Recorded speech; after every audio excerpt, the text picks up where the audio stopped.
जुलाई 2, 1995 constable Abdul Nazeer Kunju जब duty खत्म करके अपने घर लौट रहे थे तो एक डरी हुई लेडी अनारो देवी उनके पास आई। बगिया में आग लग गई, बुझाओ बुझाओ बुझाओ। कोई एक पहले पुलिस वाला आया, होमगार्ड वाला आया। मैंने कहा भाई इधर आ, पहले इसको आग को बुझा। उसने उन्हें पास के रेस्टोरेंट में जलती हुई आग की इन्फॉर्मेशन दी।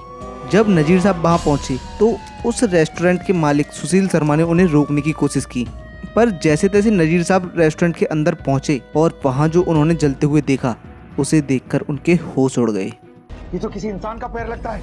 सुशील ने नैना की गोली मारकर हत्या भी कर दी, लेकिन शव को ठिकाने लगाने के लिए जो तरीका सुशील ने अपनाया वो कोई सोच भी नहीं सकता था। कहीं ना कहीं लगता है कि थोड़ा सा गुस्सा जो है आपको काफ़ी नुकसान कर गया। अगर गुस्से पे कंट्रोल कर लेते तो शायद ऐसा ना होता, आपका करियर खराब ना होता। तंदूर हत्याकांड को सबसे जघन्य और क्रूर अपराध की संज्ञा दी जाती है। तंदूरी हत्या केसलो तंदूर कांड तंदूर हत्याकांड। आपको बता दूं इसके बाद लोगों ने 1 साल तक तंदूर से कुछ भी खाना छोड़ दिया था।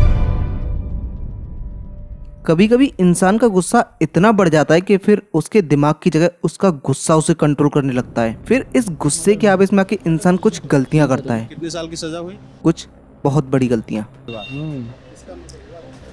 वो बाजू वाले क्यों? अच्छा ये बताइए किसका मर्डर किया था? मर्डर तो मेरी पत्नी का। किसका मर्डर किया? ये तो हमारे गांव में हुआ था। इन 1995 कांग्रेस यूथ लीडर और फॉर्मर एमएलए सुशील शर्मा ने ऐसे ही गुस्से में आकर अपनी वाइफ, जिनसे उनकी लव मैरिज सिर्फ 2 साल पहले हुई थी, उनकी जान सिर्फ 2 सेकंड में ले ली।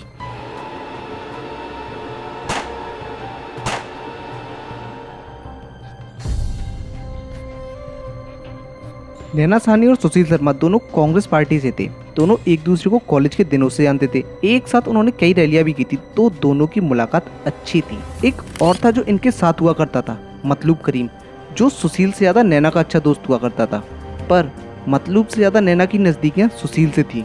और फाइनली इन 1993 दोनों ने एक दूसरे के प्यार को शादी में बदल दिया। नैना और सुशील दोनों की शादी तो हो गई थी, पर शायद ये शादी थोड़ी जल्दबाजी में हुई थी, क्योंकि दोनों के बीच धीरे धीरे दरार आने लगी। शादी के बाद नैना ने खुद को पॉलिटिक्स से दूर कर लिया, तो वहीं सुशील का कद उनकी पार्टी में बड़ा होता जा रहा था।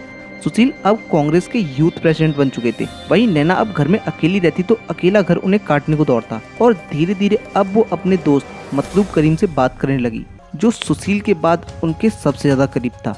And problem started from here.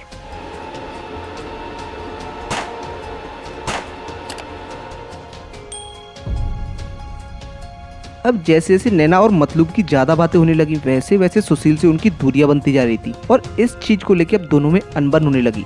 धीरे धीरे ये लड़ाई अब बड़ी होती जा रही थी। सुशील शर्मा शुरू से ही ओवर पॉजिटिव इंसान थे और मन ही मन में उन्हें लगने लगा कि नैना और मतलूब दोनों मिलकर उन्हें धोखा दे रहे हैं। अब दोनों में लड़ाइयाँ इतनी ज्यादा हो चुकी थी कि नैना ने इंडिया छोड़कर ऑस्ट्रेलिया में सेटल होने का प्लान बना लिया, पर शायद उनका ऑस्ट्रेलिया जाना नियति को मंजूर ही नहीं था। 2 जुलाई 1995 ऑलमोस्ट 8 बजे सुशील अपने घर पर आते हैं। वो नैना को फोन पर किसी से बात करते हुए देखते हैं और उस टाइम नैना ड्रिंक भी कर रही थी, तो सुशील को देखते ही नैना फोन भी काट देती हैं और अपने रूम में चली जाती हैं। नैना के जाने के बाद सुशील फोन को रीडायल करते हैं और वेट करते हैं कॉल उठने का। और जैसे ही फोन उठता है सुशील उस आवाज़ को पहचानते हैं। वो आवाज़ थी मतलूब करीम की। अब सुशील का गुस्सा 7वें आसमान पर पहुंच जाता है। वो नैना के रूम में जाते हैं और दोनों में फिर से लड़ाई होना शुरू हो जाती है।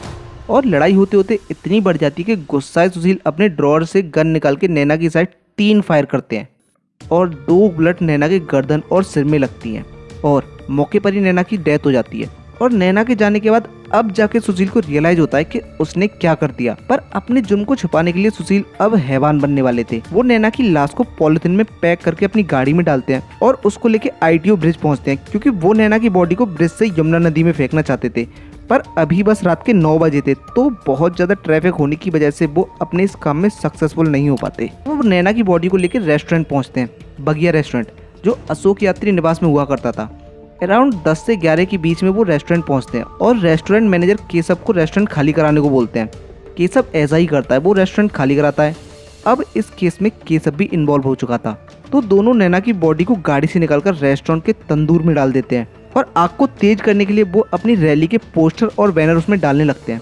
पर इस सब से बॉडी बहुत स्लो जल रही थी, तो सुशील पास पड़े मक्खन को उस तंदूर में डाल देते हैं और जैसे ही मक्खन आग में डाला जाता है तो आग की लपटें बहुत तेजी से बॉडी को जलाने लगती हैं। पर सुशील को इतने से भी संतुष्टि नहीं होती तो वे रेस्टोरेंट के पूरे मक्खन को एक साथ तंदूर में डाल देते हैं। इतने मक्खन के डलते ही आग की लपटें रेस्टोरेंट की बाउंड्री से भी बाहर निकलने लगती हैं। सुशील को अब सब ठीक लगने लगा, पर बाहर से देखने पर ऐसा लग रहा था जैसे रेस्टोरेंट में आग लगी थी। जो एक लेडी अनारो देवी जो वहीं बाहर सब्जियां लगाती थी, उनकी नजर उन आग की लपटों पर पड़ी तो वो वहां से शोर मचाते हुए भागने लगी। भागते भागते वो कांस्टेबल अब्दुल नजीर के पास पहुंची और उसने उन्हें सब बताया।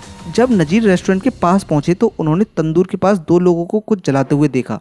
स्टार्टिंग में उन्हें लग रहा था कि आग के पास वो लोग वैसे ही कुछ खेल रहे थे, तो जैसे ही वो रेस्टोरेंट के अंदर एंटर करते हैं वैसे ही उनके सामने सुशील शर्मा आके खड़े हो जाते हैं। पूरे रेस्टोरेंट में मक्खन से मांस जलने की स्मेल हो रही थी। तो जब वो सुशील से इस बारे में पूछते हैं तो सुशील उन्हें बताते हैं कि वो पुराने पोस्टर और बैनर जला रहे हैं और उनको ये बोल के वहाँ से निकाल देते हैं कि जल्दी ही ये सब खत्म करके वो भी वहाँ से जा रहे हैं। तो उनकी बातें सुनकर नजीर भी वहाँ से निकल जाते हैं, पर नजीर को वो स्मेल और आग की इतनी बड़ी लपटें और घबराए हुए सुशील को देखकर शक हो जाता है। तो वे वापस रेस्टोरेंट में जाते हैं और इस बार वो सीधा तंदूर के पास जाके चेक करते हैं और वहाँ उन्हें इंसान की बॉडी के कुछ पार्ट जले हुए दिखते हैं। तो वहाँ से भागकर वो पीसीआर को कॉल करते हैं, पर इतने में सुशील वहाँ से भाग जाता है और पुलिस के हाथ सिर्फ रेस्टोरेंट मैनेजर केशव शर्मा लगता है। अब जब केशव से पूछताछ की जाती है तो केशव लाश के बारे में कुछ नहीं बताता, पर अगले दिन जैसे ही न्यूज़पेपर के जरिए मतलूब तक पहुँचती है तो उसे कुछ शक होता है। वो जल्दी से पुलिस स्टेशन पहुंचता है और बॉडी पहचानने की कोशिश करता है, पर बॉडी में पहचानने लायक कुछ बचा नहीं था। तभी उनकी नजर उस बॉडी की उंगली में पहनी हुई रिंग पर पड़ती है और उसी रिंग से सबको पता चलता है कि वो बॉडी सुशील शर्मा की वाइफ नैना साहनी की थी